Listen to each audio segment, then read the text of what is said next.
work with Hella, and today we're dealing with some fungus gnats. So fungus gnats are they look like fruit flies. They're a little flying bug that kind of zings around. They usually fly around your face because they're attracted to carbon dioxide. And they're attracted to carbon dioxide because they like damp, swampy soil, and that's where they lay their eggs. And like swampy soil puts out carbon dioxide, which is the same as what we're exhaling. And so that's why they fly around your face. So it's really, really annoying. We really strive to not have any fungus gnats in an office. However, in this situation, it's actually part of the living wall, and the bottom, this tray in particular was getting water dripped into it. So this soil is quite damp, and I don't know if you can see when I move the soil around, you can start to see some of the fungus gnats kind of emerging, and they're flying around. Anyway, this is pretty drastic. It's been going on for a little while. So this is one of my last resorts to get rid of these, is I'm actually scraping off the top bit of soil. I'm going to remove, like I am taking off at least, I'm thinking 3 inches, and I'm just going to throw this soil away, or actually throw it into my garden. It's better outside than inside. Fungus gnats aren't a bother outside, but I am literally removing all the eggs by scraping off the top layer.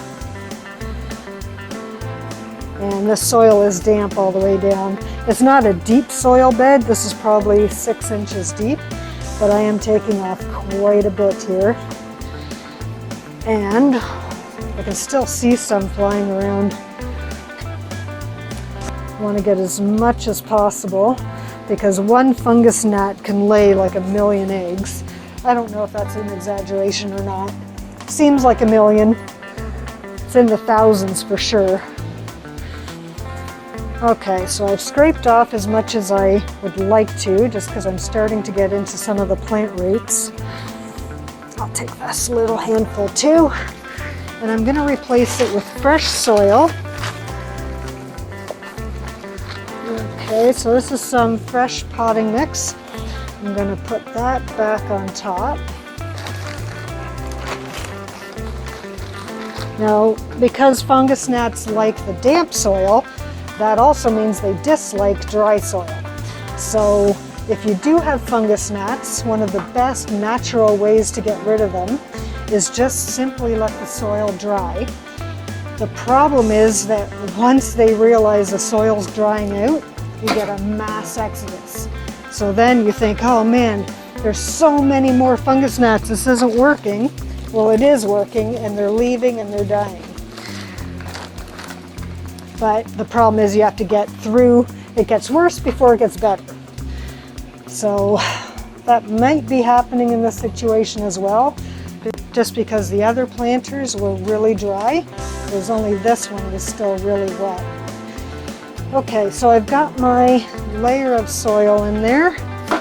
Now I'm going to use my diatomaceous earth and just kind of sprinkle it in there. I am putting quite a bit in, just because the fungus gnats were so bad.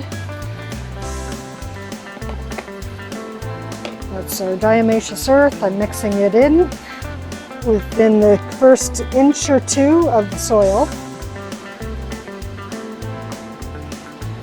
And then,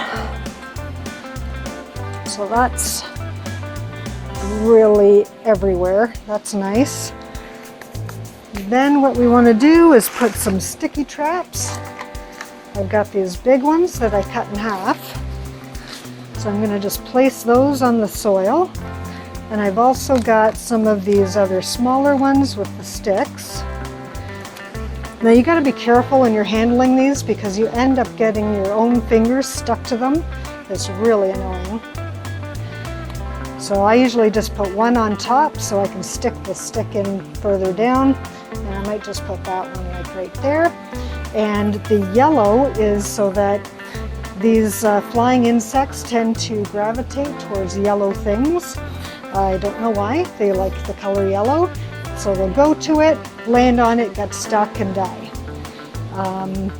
So that's it. This is my best cure for fungus gnats. It's drastic and it'll work. Have a green day.